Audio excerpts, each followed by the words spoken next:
Cocaïne, le Maroc, hub de transit et de distribution en plus du trafic de cannabis dont le Royaume est le principal fournisseur en Europe, le Maroc est devenu un point de transit névralgique pour le trafic de cocaïne, provenant de l'Amérique du Sud et acheminé par les bateaux de pêche des généraux, qui commandent l'armée marocaine stationnée au Sahara occidental et dont les trafics sont devenus les principales sources de financement.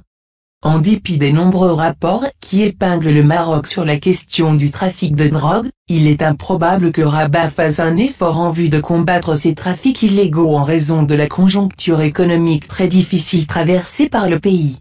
De ce fait, le gouvernement marocain accueille avec les bras ouverts toute source susceptible de renflouer les caisses de l'État.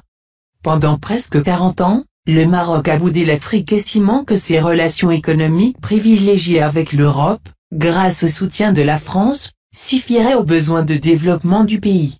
Cette politique a rendu l'économie marocaine entièrement dépendante d'une Europe touchée aussi par la crise et les développements politiques du conflit du Sahara occidental dont la solution reste une condition importante pour la pacification de la région du Sahel.